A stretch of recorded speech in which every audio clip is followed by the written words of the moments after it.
Welcome back ناظرین. ہم بات کر رہے ہیں بھٹو کی میراث اور آج کی پیپلز پارٹی. اور بریک پہ جانے سے پہلے افتخار احمد صاحب نے کہا کہ آج کی پیپلز پارٹی شاید بھٹو کی آئیڈیالوجی سے کافی دور ہے. ظفر اللہ خان صاحب, اگر وہ آئیڈیالوجی فالو نہیں ہو رہی تو اس کی کیا وجوہات ہیں؟ کس نے ہائی جیک کر لی آئیڈیالوجی پیپلز پارٹی کی؟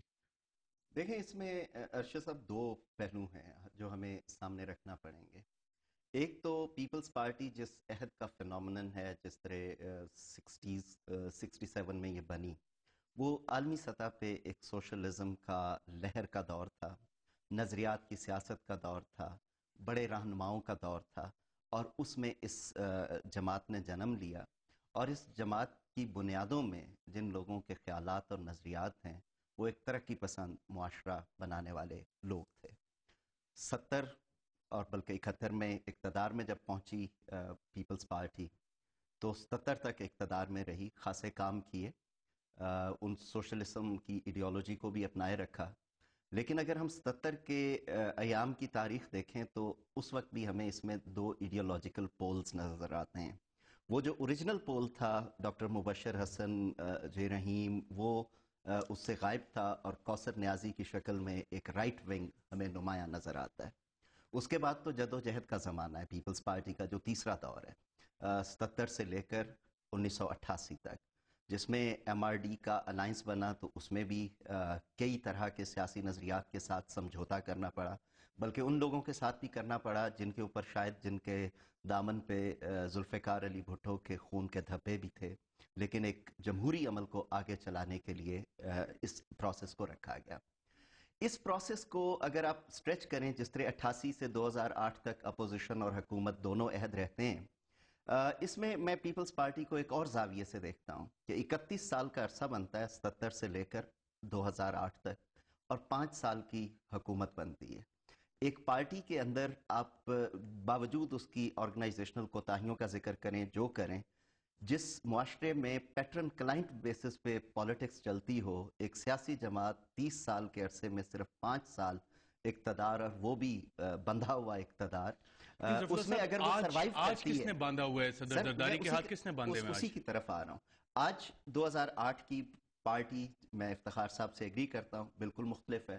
مثلا اس کے صفحہ اول پہ تو آج بھی لکھا ہوا ہے سوشلزم ہماری معیشت ہے. 6 یا 7ویں صفحے پہ لکھا ہوا ہے ہمیں اعزاز ہے کہ ہم نے پرائیویٹائزیشن, لبرلائزیشن اور اکنامک, یعنی کہ ایڈیولوجیکلی ایک کنفیوزڈ پارٹی ہے. اور مجھے تو لیکن اب جو تو آج شاید پیپلز پارٹی کا نعرہ بن گیا ہے کہ جمہوریت بہترین انتقام ہے. اس کے علاوہ ہم نے نہ سوشلزم کا سنا, نہ ہم نے یہ سنا کہ جمہوریت ہماری سیاست ہوگی, سوشلزم ہماری اکانومی ہوگی, جو اوریجنل تھا ان کا, اور ساری طاقت جو ہے وہ عوام کے پاس ہونی چاہیے. ٹرانسفارم ہو گئی. جمہوریت بہترین انتقام ہے, وہ حکمت عملی ہے. نعرے آج بھی وہ ہیں, شہادت ہماری میراث ہے, یہ ایک نیا نعرہ اس میں اضافہ ہوا ہے. لیکن جو آج کی پیپلز پارٹی ہے, بھٹو صاحب کی پیپلز پارٹی میں دائیں بازو کا جو عروج تھا وہ ان کے زوال کے لمحوں میں ہوا. لیکن 2008 کی پیپلز پارٹی میں ہمیں ایک بحران نظر آتا ہے کہ دائیں بازو کے لوگ جو شاید اس نظریات سے میل نہیں کھاتے, ان کا عروج ابتدا سے ہی ملتا ہے, جس وجہ سے بہت سارے کنفیوژنز ہیں. آپ نے بہت سارے منسٹرز کی ماضی کی لائلٹیز دیکھی. دیکھیں, سیاست جس طرح ہمارے معاشرے میں رہی ہے, آنے والے دیکھیں ایک تجزیہ یہ بھی بنتا ہے کہاں پہنچ گئے, لیکن جو پارٹی چھوڑ کے گئے وہ کہاں پہنچے, وہ کدھر گئے؟ تو وہ گم ہو گئے, تاریخ میں افتخار گمنام صاحب کیوں ہو گئے. گم ہو گئے؟ یہ جتنے لوگ ہیں اور جن لوگوں کے ذکر آیا, ہنا ربانی کھر, بابر اوان صاحب, رحمان ملک, فردوس عاشق اوان, عبدالحفیظ شیخ, میاں منظور احمد بھٹو, ان کا پیپلز پارٹی سے کیا تعلق ہے؟ ان کا پاکستان پیپلز پارٹی سے وہی تعلق ہے جو اقتدار کے خواہش مند لوگوں کا کسی بھی حکومت سے ہوتا ہے. اس میں تو دو رائے نہیں ہو سکتی ہیں. لیکن ایک بات جو بات ہو رہی ہے یہ بڑی امپورٹنٹ ہے کہ 1977 کا جو کرائسس ہے اس سے پیپلز پارٹی غالباً سنبھل نہیں سکی. اس کے بعد 77 سے لے کے جو آج تک کا دور ہے, یہ اس میں وہ آرگنائز کرنا تھا وہ نہیں کر پائی. مثلا پاکستان کے اندر پاکستان پیپلز پارٹی اتنی آرگنائز پارٹی تھی کہ 1970 کے انتخابات میں ویسٹ پاکستان جب یہ تھا, اس نے کمال کا الیکشن رزلٹ لا کے دیا. اس کے پاس آرگنائزیشن صلاحیت تھی, کیونکہ اس کے جو ٹکٹ ہولڈر تھے وہ بڑے نام نہیں تھے سارے کے سارے, ان میں لوور مڈل کلاس کے لوگ تھے. ایسے لوگ بھی تھے جو محض 134-35 روپے خرچ کر کے صوبائی اسمبلی پنجاب کے رکن منتخب ہوئے. تو اس کا ان کے پاس آرگنائزیشن تھی. آرگنائزیشن میں کون تھا؟ اسٹوڈنٹس, لیبر اور وہاں کا کسان. یہ تھی ان کی ایک انتظامی اور تنظیمی پوزیشن.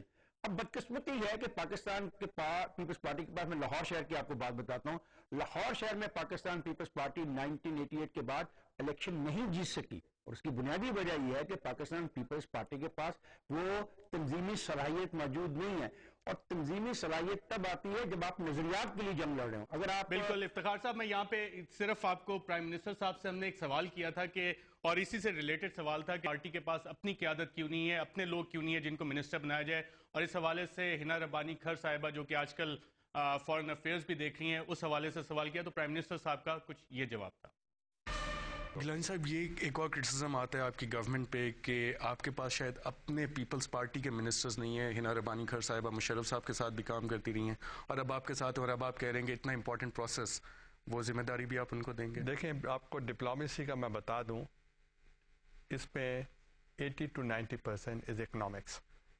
اس پہ ایک اکانومی ہے اور اکنامک پرابلمز ہیں پورے ورلڈ کی، اور اس پہ she is working for the last 5 years. اس کے ساتھ ساتھ بابر اعوان صاحب جو کہ وزیر قانون ہیں، ان کے بارے میں انہی کے کلیگ لطیف کھوسہ صاحب جو ابھی گورنر نہیں بنے تھے، ان سے میں نے ایک انٹرویو کیا، ان سے ان کی ڈگری کے بارے میں پوچھا تو لطیف کھوسہ صاحب کا یہ کہنا تھا. بابر اعوان صاحب کی ڈگری کے بارے میں بھی یہی کہا جاتا ہے. بابر اعوان صاحب کی ڈگری کے بارے میں یہ نہیں کہا جاتا. ایکریڈیٹڈ یونیورسٹی سے نہیں ایکریڈیٹڈ نہیں، اس کی تو یونیورسٹی کے خلاف ایک ورڈکٹ ہے یونیورسٹی کا، اور اس یونیورسٹی کو پینلائز کیا گیا اور کہا گیا کہ جن لوگوں کے آپ نے دیے ہیں ان کے پیسے واپس کریں، اور ان کو جو ہے نلیفائی کر دیا. افتخار صاحب، آپ ذکر کر رہے تھے کہ آرگنائزیشنل کیپیسٹیز نہیں ہیں، وہ پولیٹیکل سٹرونگ آرگنائزیشن نہیں ہے جو کہ انیشلی موجود تھی. یہاں تو لوگوں کا بھی فقدان ہے پیپلز پارٹی کے پاس جن کو کہ منسٹر بنایا جا سکے، اور ایسے لوگ جن سے پرسپشن ایک کریٹ ہوتی ہے پیپلز پارٹی کی. آپ رحمان ملک صاحب کا ذکر کر لیں، بابر اعوان صاحب کا ذکر کر لیں، یا باقی جتنے کرپشن کے کیسز آتے ہیں سارے، پرسپشن اور ریالٹی کی ایک بات آتی ہے. تو پیپلز پارٹی وہ لیڈرشپ کہاں سے لائے، وہ لوگ کہاں سے لائے جو کہ یہ ویکیوم کو فل کر سکیں؟ آپ نے یہ دونوں نام لیے ہیں، یہ دونوں سینیٹر ہیں، اور اگر یہ نہیں بھی ہو تو کوئی فرق نہیں پڑتا پارٹی کو. پارٹی کو اصولی طور پہ اپنی کانسٹیچوئنسیز کے اندر دیکھنا پڑے گا، دوبارہ نظر دورانی پڑے گی کہ کانسٹیچوئنسیز کی پالیٹکس میں پیپلز پارٹی کیوں شکست کھا رہی ہے اور اس کی وجوہات کیا ہے. یہ حقیقت ہے کہ پاکستان پیپلز پارٹی پاکستان کی واحد سیاسی جماعت ہے جو 1970 سے لے کے 2008 تک کے تمام انتخابات ماسوائے سن 85 کے انتخابات جس میں اس نے حصہ لیا اور اس نے اپنا مقام ثابت کیا. ایک الیکشن میں ان کو 19 سیٹیں ملی، اس کے علاوہ ہمیشہ ان کا ووٹر ان کے ساتھ رہا. وہ 19 سیٹیں اس لیے ملی کہ ووٹر ان سے متنفر ہو گیا تھا، وہ گھر بیٹھ گیا، ووٹر نے جا کے ان کے خلاف ووٹ نہیں ڈالا. پاکستان 77 کے بعد تقسیم ہو چکا ہوا ہے دو واضح دھڑوں میں پاکستان کے اندر. ایک طرف پاکستان پیپلز پارٹی ہے، ایک طرف پاکستان پیپلز پارٹی کی مخالف قوتیں ہیں. پاکستان پیپلز پارٹی کا ووٹ بینک 35 سے لے کے 40 تک کا ہے، اور اینٹی پیپلز پارٹی جو ووٹ ہے وہ 60% ہے. یہ آپ کے ذہن میں رہنی چاہیے.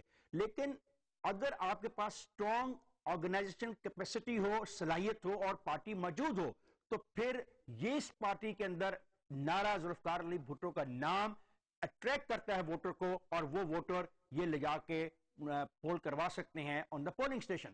تو یہ 35 اور 40% ووٹ رکھنے کے باوجود یہ دوسروں کو اچھا خاصا ٹف ٹائم. افتخار احمد صاحب، یہاں پہ ہم ایک چھوٹا سا وقفہ لیں گے نیوز بریک کے لیے، اور واپس آ کے اپنی گفتگو جاری رکھیں.